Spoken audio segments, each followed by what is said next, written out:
du meine Arbeit für richtig hältst. Ob du glaubst, dass ich fleißig gewesen bin, dass ich gearbeitet habe, dass ich nicht in diesen Jahren...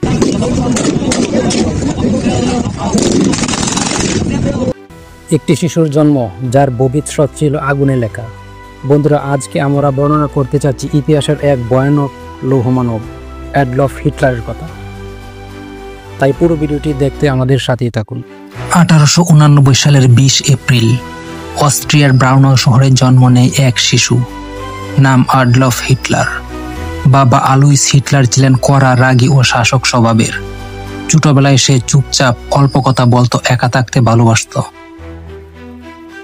কিন্তু তার ভিতরে ছিল কল্পনার এক অদ্ভুত জগৎ। সে হতে চেয়েছিল একজন শিল্পী, কিন্তু দুবার Vienna academy of fine arts তাকে প্রত্যাখ্যান করে। তারপর সে রাস্তায় বসে ছবি আঁকে, খাবার খুঁজে আশ্রয় কেন্দ্রে। এই অপমান, ক্ষুধা, অবহেলা তাকে ভিতরে ভিতরে বদলে দিতে থাকে। একজন শিল্পীর স্বপ্ন যখন বাস্তবতা হয় নিষ্ঠুর, তখনই জন্ম নেয় উগ্রতা। প্রথম বিশ্বযুদ্ধ শুরু হলে হিটলার জার্মান সেনাবাহিনীতে যোগ দেয়। সাহসিকতার জন্য সে আয়রন ক্রস পদকও পায়। কিন্তু যুদ্ধ শেষে জার্মানি হেরে যায়। ভার্সাই চুক্তি এর মাধ্যমে জার্মানিকে অসম্মানজনকভাবে শর্তে আত্মসমর্পণ করতে হয়। জার্মানির সেনা নামিয়ে আনা হয় মাত্র 1 লক্ষে। বিরাট পরিমাণ যুদ্ধ ক্ষতিপূরণ 132 বিলিয়ন গোল্ড মার্কস। জাতীয় গর্ব চূর্ণ। এই অপমান ও ধ্বংসের মাঝে হিটলার উপলব্ধি করে জনগণকে কাঁদাতে হলে তাদের প্রথমে রাগাতে হবে। 1920 সালে Hitler Nazi National Socialist German Workers Party এর নেতৃত্ব নেয়। তার বক্তৃতা বিদ্বেষপূর্ণ হলেও ভরপুর শক্তি আর আবেগে। সে বলল, আমরা যদি জার্মান জাতিকে বাঁচাতে চাই তবে আমাদেরকে চাই একজন শক্ত নেতা, আমাকে অনুসরণ করু। সে প্রোপাগান্ডা চালালো, ইহুদিরা ব্যাংক ও মিডিয়া নিয়ন্ত্রণ করে, তারাই জার্মানদের দুঃখের মূল কারণ, একমাত্র আরিয়ান জাতি শ্রেষ্ঠ। 1923 সালে সে ব্যর্থ বীর হল পোর্টস নামক অভ্যুত্থান চালায়, জেলে যায়। সেই জেলে সে লেখে মেইন ক্যাম্প, আমার সংগ্রাম, এক উগ্র বর্ণবাদী আত্মজীবনী। 1933 সালে হিটলার নির্বাচনের মাধ্যমে চ্যান্সেলর হয়, কিন্তু কয়েক মাসের মধ্যে রাইজেস্ট ফায়ার জার্নাল সংসদে আগুন ঘটিয়ে সে ইমার্জেন্সি ডিক্রি জারি করে।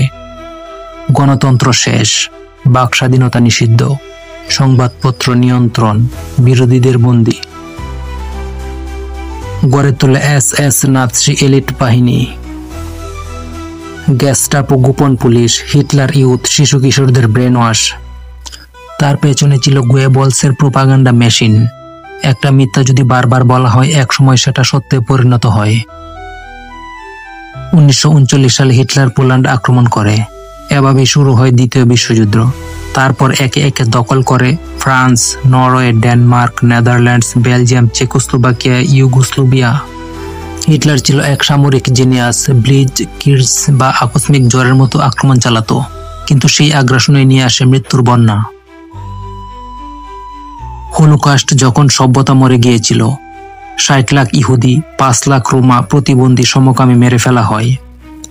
হিটলার বলেছিল, ইহুদি জাতি পৃথিবীর ক্যান্সার, এই রোগের সমাধান শুধু একটি, নির্মূল। তাই শুরু হয় ফাইনাল সলিউশন। এখানে মানুষকে ট্রেনে তোলা হতো, জানানো হতো তোমাদের নতুন বাড়িতে নেওয়া হচ্ছে, কিন্তু গন্তব্য ছিল গ্যাস চেম্বার। একুইজিত, ডাচু, ট্রেবলিঙ্ক, এগুলো মৃত্যু শিল্পের কারখানা। মানুষ বেঁচে থাকতো কেবল মরার জন্য। একটি জাতির উপর এরকম গণহত্যা পৃথিবী আর কখনো দেখেনি। 1945 সালে জার্মানির পরাজয় যখন নিশ্চিত, ঠিক তার আগ মুহূর্তে বার্লিনে রাশিয়ান সেনারা ঢুকে গেছে।